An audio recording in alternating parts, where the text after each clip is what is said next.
Back to Yield Today of down Candland. I'm joined by Lehi Estrada, so he's preparing to graduate really soon. I met him my very first day at BYU Idaho, so pretty long history here, and just really excited to dive in with him and talk about his story. Thanks for coming, Lehi.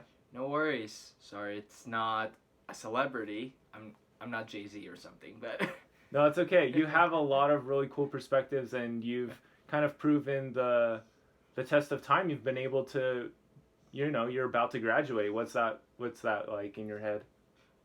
at first it was scary because um most people would always assume, "Oh, you're gonna be done with homework and all those projects in school," but there's actually more than that. Real life is a bit scary because you have to take care of yourself.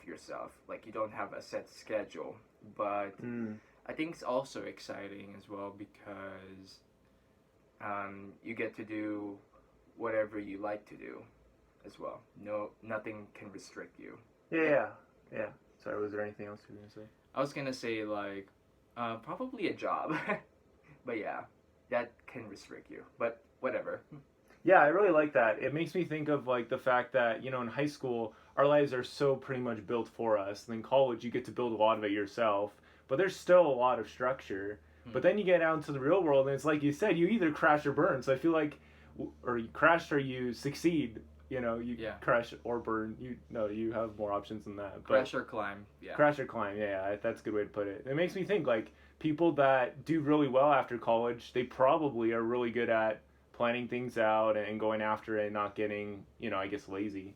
I hope so because I met some college students, college graduates that are really, really lazy and also they think they're better than other people. So just because you're a college graduate does not put you into a higher elevated status above everyone else. Everyone else is very important. You just happen to be blessed to have an education that no one else can have. Not a lot of people have. Yeah, it's easy to forget like where you came from and things you've learned, that kind of helped you get to that graduation. So kind of bring us back to childhood Lehigh, growing up in India, in the Philippines. No, it's actually Dubai. Dubai? Yeah. Oh, oops. No, Isn't Dubai in India though? No, it's not. It's Oh, in the Middle I'm East. looking like a fool right now. It's fine. Nah, we're all fools, actually. Yeah, that's true. No worries. You're not the first one who asked that. But we've been friends for a long time though. But it's fine. Yeah. I do talk to a lot of people, so that's some consolation. But anyway. Hmm. But yeah, you just want my childhood as well? Yeah. Just Uh, things you're learning growing up, trying out things, So yeah. learning. So I'm from the Philippines. I grew up there and then went to Dubai when I was 4 years old. It was a desert. It was nothing at all. But I think when I grew up into the city, the more I realized you can make something out of nothing, and you can achieve anything you want. You don't have to go to New York to start your dreams. You can start small. So besides how Dubai was pretty much like a desert, is there anything else that kind of taught you to look at life that way and learn that way? Um, it's a good question. It helped me think about if I fail, at least I can rebuild again. Mhm. That sometimes you start off from nothing in a desert, but that doesn't mean you're not prone to greatness. Dubai is now one of the richest countries in the world, and but it still maintains its Arabian culture. So another lesson to learn there. Even though you're progressing, does not mean your essence and or your good self should go away as well. Yeah, I think it's really good, and it's kind of going back to the college graduate thing, like not letting go of those wonderful things that kind of helped you get to that point in the beginning. Well, sweet. Well, you served a mission for the Church of Jesus Christ of Latter-day Saints in Ogden part of the time, right? Utah, but Orem. Orem, but wasn't part of it in Ogden? Orem and Ogden are far away, dude. Okay, all right. I'm a little bit off today, but that's completely fine. I got one of the O names right, but anyway, Yeah. that's cool. What were some of the lessons you learned from that experience that kind of helped you now or where you're at? So Provo, and then it's split to Orem Mission. Um, one three things I've learned there as well is that even though you know you're a member of the church, and that doesn't mean you know everything. That Mm-hmm. there's always room for improvement. That just because you believe that the gospel is true and it's the true church of Christ on the earth, which I believe it strongly. Mm-hmm. Um, that doesn't mean that other. It doesn't mean that there's not a lot to learn. There is. There's always many things to learn. And second is don't um, don't oh um, don't overthink. Sorry. Are you completely good? Yeah. Sorry live or anything. Yeah, I know. But I guess it's don't be too hard on yourself. Don't think that you have to be perfect in one day. Just because um, just because someone already memorizes the language within a month or two and you can't do it, it takes you seven months or almost 2 years. Don't be too hard on yourself. You're there for a reason, and if the Lord wanted a scholar, He would have called them, but He called you, 18 or 20-year-old, very young. So yeah, trust in yourself and don't think you can do everything in one day. That's unrealistic. Um, just know that the Lord is always patient with you, and you have to be patient with yourself. Patience with yourself is the hardest. Um, it's the hardest. Being patient with yourself. Yourself is the hardest person to be patient with. And we've talked about that patience a couple times when we were going down Wormsloe together and haircuts and stuff that one day. Do you remember that day? I think it was last summer. Yeah. And we talked a little bit about patience because I was struggling with having patience for myself. What is like some advice for somebody that's struggling with that patience for themselves? I would say eat ice cream. Okay. And take it slow, because when you eat ice cream, you're kind of take slow as well. Uh-huh. If you don't have ice cream, well, at least move around and see and learn how to pat yourself in the back. I think just be kind to yourself. Relax, play a game or something, or just say something along the lines of, you know what? I did good today. I didn't accomplish everything, but I did some good today. Or bad, whatever how you, if you want to be a good or bad person. Mm-hmm. I did some sass today. I did, I pranked a friend, and that made me happy. And probably not him, but he'll laugh at it at the end. Mm-hmm. But yeah, I would say, just, it's hard to do this. Trust me, it's very hard, and I have to go through it a lot. But remember that that your efforts are never in vain, no matter how many times you fail, because we human beings, we will fail. Mm-hmm. But that's the more reason to get up and be patient with yourself. Yeah, yeah. I think that's some super good stuff. I appreciate you sharing that. And I kind of want to go back to those mission lessons you learned, like how you can't assume you know everything. Also, don't be too hard on yourself because we are inadequate. We are all inadequate. We're not perfect. We all are still learning and trying. Yeah. And you just got to start with where you're at. I completely agree with all that stuff. So how did those lessons kind of translate to college and then ultimately to this book that you've been writing? Oh, so when I got here to BYU, Idaho, I'm an English major, so Almost an English graduate. Yeah, that's true. A lot. a lot of English majors have no idea how they are.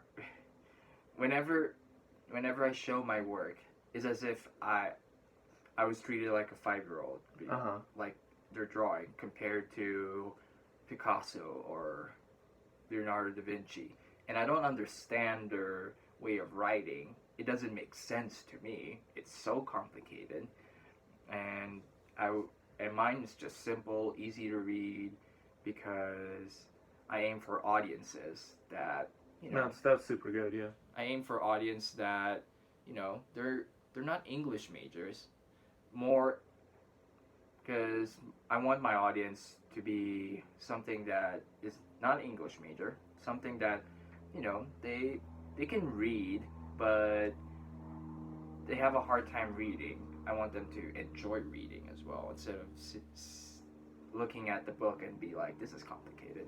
So the whole assume I don't know everything, in BYUI, that's why I came to college, because I do not know everything, and I would take the hardest classes of literature and struggle with it, sometimes fail on them, but I always get out of something from that experience. For example, I'm learning postmodernism that I have no clue what was that about 3 years ago, but now I know what it is. Dang. It's about changing, like trying to find the meaning, not in the story, but you have to dig deep through the story to find the meaning. It mirrors people narrating today. They can be unreliable, or old American and British literature that I do not know about. And I realize I do not know everything. I mean, I know, and I hope some English majors have to realize that not every literature, and I assume you don't know everything. Assume that British and American literature are not the only big literature cultures there. There are Philippine literature that I'm very used to. I never read The Great Gatsby because I spent most of my high school reading Filipino literature and Greek mythology. That's it. Not being too hard on yourself. Realizing that writing takes time and skill. It takes practice. I can never write 3 pages of essays in one day 3 years ago. It would take me a day at most. But now, well, depends. Depends on the topic. Now, I can write them within 3 hours or 2 because of practice. That's awesome. You've been able to become a much better version of yourself through your major. And I think that's really cool when you take that road and be willing to learn it and not just assume you know everything. That's cool. Well, tell us a little bit about your book and some of the problems that, I forgot his name, but some of the problems that he faces. Okay.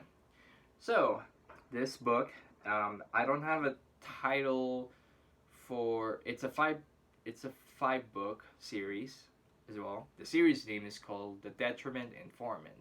Detriment is what you call a supervillain. So, and I think you heard the words criminal informant, right? So, for those who are listening, do not know what a criminal informant is. It's when criminals being used by the police to give names of other criminals as well. So hence criminal informant. They use criminals as a way of information to catch other criminals. So the detriment informant, similar way. The protagonist, he's not a hero. He's a villain, yeah. Is he like an anti-hero? I would say so, yeah. Okay.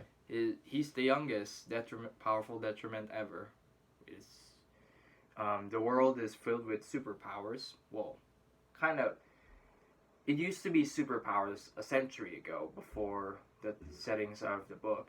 And then because of mingling with others, instead of having powerful superpowers, it died down. the range of powers diminish as well, like into the most observed and the most weak. Like you can detect a fart from a mile away. Mm-hmm. And don't his powers change like every day? Yeah. So our protagonist Shane, he's a detriment. He's one of the most powerful and dangerous detriments because, like Dallin said, like you said, there was he changes powers every day. He doesn't know what his power will be the next day. Like he can have laser vision today, tomorrow he can turn into a slime, and he'll never know. He'll never have a heads up. He'll have to test it out for himself when he wakes up in the morning. And he does sleep. He tried to stay awake, but his power forces him to sleep on schedule, like 12 midnight and stuff like that. Gotcha. I like the story a lot and the kind of the premise behind it because this guy he kind of has wanted to be the good guy in the past, and now he's kind of choosing to want to be the bad guy. That's correct, right? Not exactly. He's already been a bad guy ever since, and because heroes failed to save his parents as well, and he has a grudge, and also and most of the heroes he knows, the superheroes he knows, are part of a conspiracy that wanted to take over the world. And so, anyway, he gets captured by the police and was asked to be their informant, give names of detriments or supervillains that are less dangerous.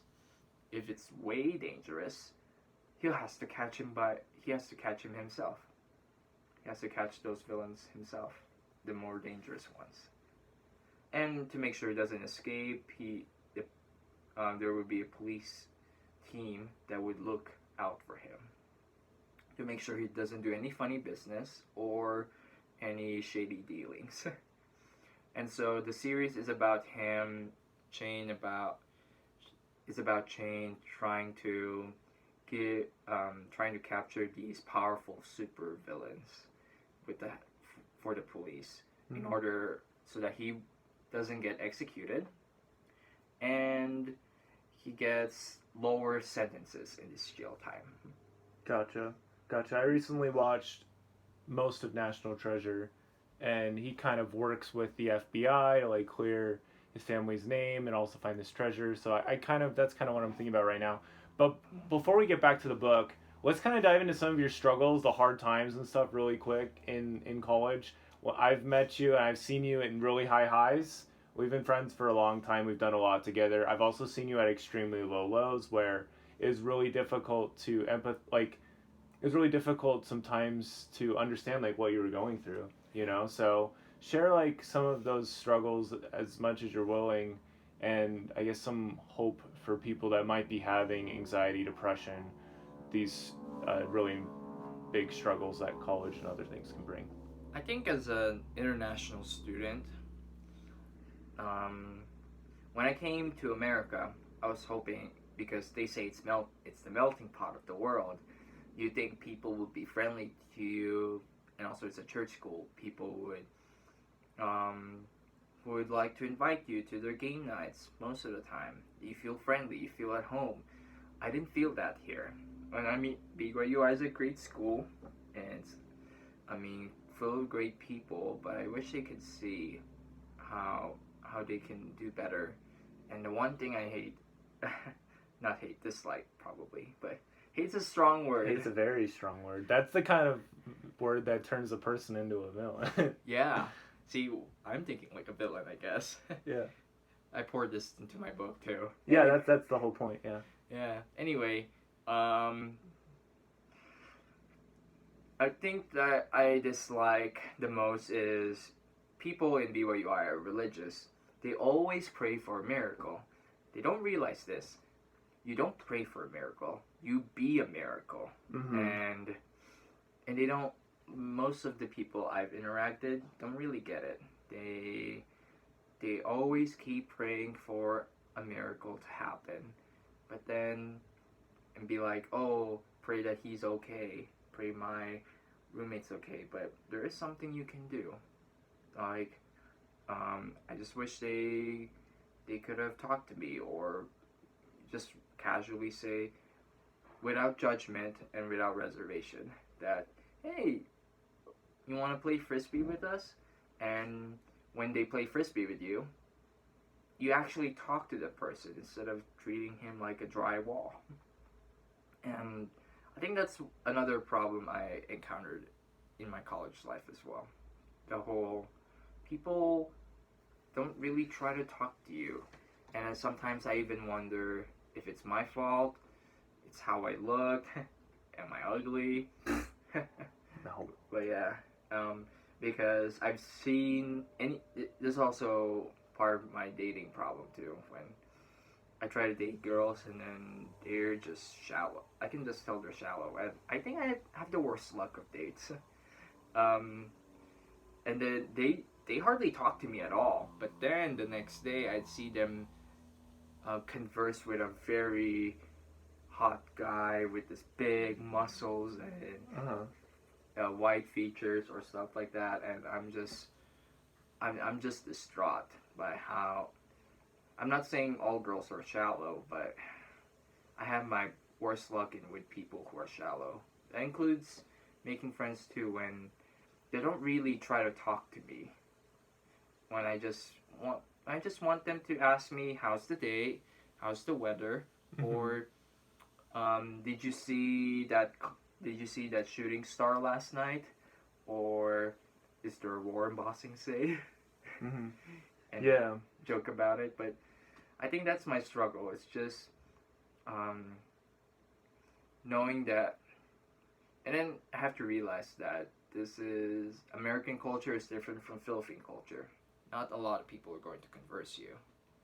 Yeah, you can't force anybody to do anything that they don't want to do, and it's really tough because everybody has their own lives, and a lot of times we want to have like a reason to reach out. Yeah. And this is something that we've talked a lot about. You were telling me about a friend that felt like he should reach out or something, and you told me like, you shouldn't have to like feel like you should reach out to me to reach out to me. You should just reach out to me, because like God is always reaching out to us or trying to from other people. But the funny thing is, sometimes people don't actually act on those things, and it leaves people in the dust. And like you said, sometimes you can get into like this darkness of feeling like, am I even worth reaching out to? You know, well, what about all of my gifts and things? And it's easy to undermine some of that stuff. Yeah. Sometimes, this is in classes too, especially English majors.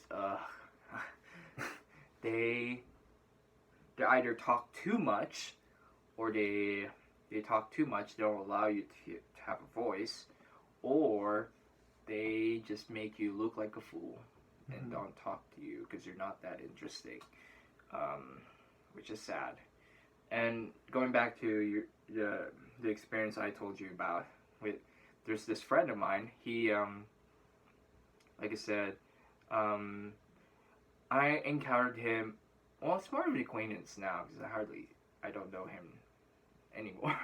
Anyway, I don't know much about him now. Anyway, I was eating my lunch, and then I happened to bump to him. He's like, "Oh, Lehi, you're good to see you. We kind of caught up," but he's in a hurry. He's like, "Oh, I had a feeling that I should reach out to you, but I didn't do it."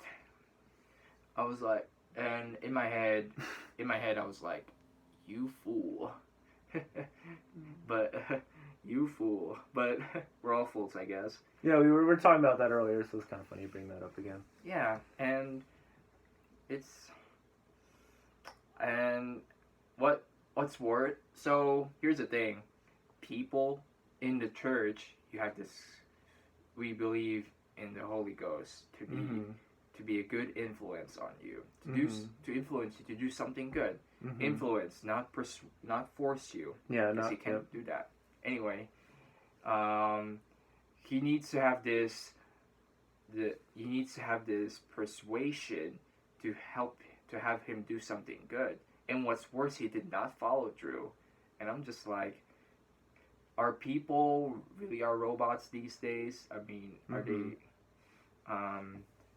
Do you need some external force or a persuasion for you to do good instead of doing it on your own will? Just act on your own desire instead of waiting for someone or something to tell you to do something.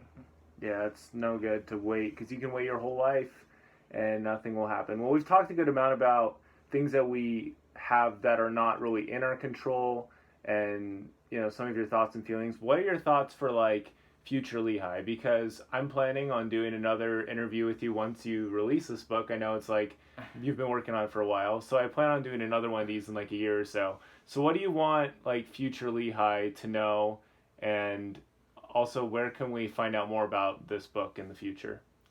3 years. I do not know where this series will go because I'm not J.K. Rowling or anything. She's awesome, but I want to say the future Lehi for 3 years from now, saying, look how far we come. If I have not published my book then, because I'm still in my research, keep doing it. And if he published it, he's like, good job. But also, I want to say to future Lehi that, because future Lehi taught me a lot as well, because I imagine my future self talking to me. I imagine I want to say to him, look how far we've come. I guess we're not scared anymore. Well, we're scared sometimes, but not all the time as well. That we made it. And that one step at a time. Awesome. When I finish my book in 3 years.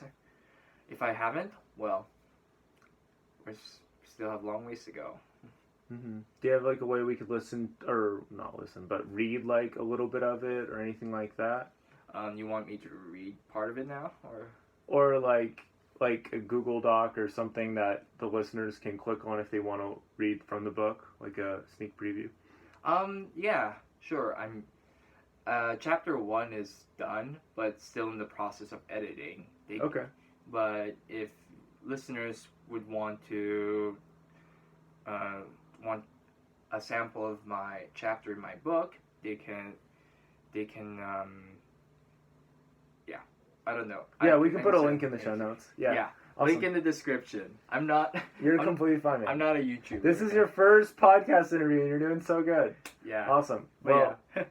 Link in the description below for an excerpt for the first chapter of Detriment Informant. Awesome. Thank you. Thank you, Lehi, for coming on. What's your last advice for freshmen or anybody else that might be struggling or kind of in a dark place with the pandemic or not quite sure what to do with following their dreams? The world is not kind to you, I can tell you that, this is the most hardest thing you can ever do to yourself. Be kind to yourself. And being kind to yourself can take many forms. For me, it's ice cream or playing in my Switch games. Fun fact, I play video games for the story so I can research for my novel, because it's awesome. Video games have good storytelling. But yeah, anyway, just do things that you like to do because you want to spend time with you. I mean, you deserve it. Yeah. Like, for example, let's say I'm Murray or Dallin. What do you want to do, Murray? What do you want to do, Dallin? I don't know. Maybe an ice cream and just talk in the park, even though it's gonna be crazy. Even though people are gonna say we're crazy when we talk to myself. But yeah, do that. Don't be too embarrassed of doing things you love as well. Listen to that music. Eat a buffet. Make sure it's in your budget. So take care of your budget. But also, and aside from being kind to yourself, don't assume you'll know everything at once. Always be open-minded to learning. Never do not act as if you're very smart than college. Oh, be open-minded with things, because you never know how that there's wisdom treasures hiding around the corner. That's awesome. Well, thank you so much for coming on the show, Lehi. I appreciate you, and we will definitely catch back up, and we'll see how your book's coming along in the next year or so. But I love you, man. Thanks for coming on, and I hope you finish your semester really strong. So thanks for coming on, dude. Thank you, people. Good night, New York. Just kidding. See ya. Peace, Boston. Cool.